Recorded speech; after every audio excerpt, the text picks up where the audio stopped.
You've seen the signs posted in windows all across town, I'm sure. We're hiring. Bike shops, retail shops, restaurants. You name the business, you probably see the sign. The labor shortage has been an ongoing problem since the pandemic shut a lot of businesses down in March of 2020. But unemployment rates, well, they've certainly bounced back. In fact, they're pretty good. We're at 2.8 right now, pre-pandemic levels in Idaho. The workforce participation rate, though, that's another thing. That's down roughly 2%. 2% of Idaho's entire workforce comes out to about 20,000 workers that are no longer looking for work. One local business in Boise says they can't hang on that anymore. Due to no employees, the Pie Cafe on Broadway is shutting their doors. Here's Andrew Bartline. To understand the impact of the labor shortage, you could study economics at a university. Or you could grab a slice of pizza and listen to a family. And whatever has gone on in these last 2 years has completely destroyed the labor market. Roger Lindsay would know. His family opened Pie Cafe in March of 2015. The first 5 years of trying to do like this type of business, a restaurant, is when most fail. But 5 years in, business was good. Roger even considered opening a second location until the first stopped right in its tracks. The week of our 5-year anniversary was when we got shut down. The family.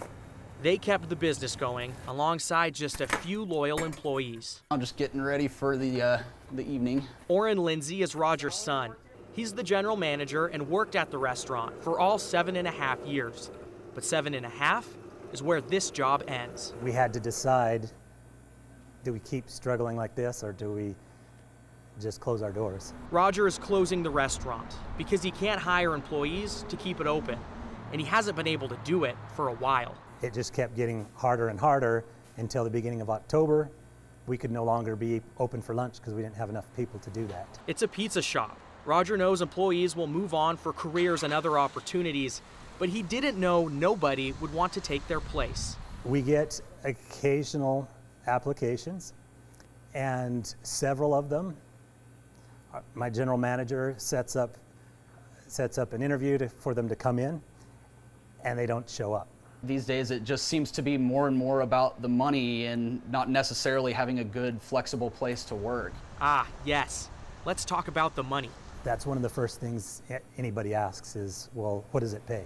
Roger says he raised wages continuously over the past few years. It's roughly doubled, up to $14 an hour plus tips.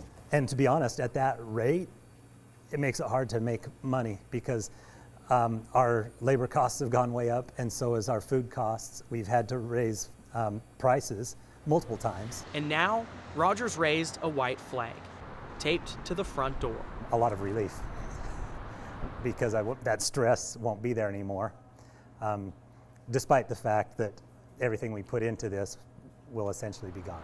Gone, but not for nothing. We got a daughter-in-law and a grandson that is a result of us having started this business. All because they were hiring years ago and an old friend from high school needed a job. It was just shortly after that, I kind of let her know my feelings for her, and then we kind of went from there. The pizza shop will soon be gone. Drug it on, we would just be losing lots of money. But the Lindsays, they're family, and they're better because of it. So you get some benefits and blessings that are outside of what you were thinking when you start it. So certainly no regrets for the Lindsays when they open up this pizza shop, but they are still upset, a little bit confused of like, people don't want to do this work anymore, and they're paying $14 an hour plus tips. If you're delivering, that's probably pretty decent. It's pretty decent. And to go from $7 an hour to $14 an hour in just 2 years' time, that's incredible. That's a huge jump. What's incredible is they could pay $7 before. That's what's incredible. Exactly. And then you wonder why we have inflation everywhere. But the other part of that is when we spoke to a local bartender during the Great Resignation, he mentioned he just got burnt out of working in the food industry and the food service industry. And I'm curious to those people that did work in that up until about 1.5 years ago or whatever, and now you're looking elsewhere. What are you doing besides that? Where are these early workers, these beginning workers finding jobs that aren't pizza shops, that aren't fast food restaurants? Where are you going? That's my question. Yeah, I mean, it's tough to say. And you look at the numbers, unemployment is low. Yeah. But the workforce participation's low too. Who are the people that are not employed, not looking for employment? I don't understand. Like, how do they pay bills? I don't either. Hopefully we'll get some answers from you. We appreciate that. All right, thank you very much, Andrew.